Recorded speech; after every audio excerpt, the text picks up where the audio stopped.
السلام عليكم، شلونكم اخباركم؟ اليوم اصور لكم العصافير متناجس في حلة اثنينهم تاجرين ثاير. وهذا طير الحب لا زادا ولا نقصا مثل ما هن. قبج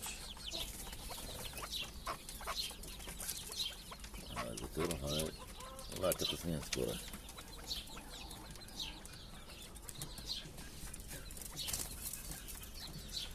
هذا العصافير.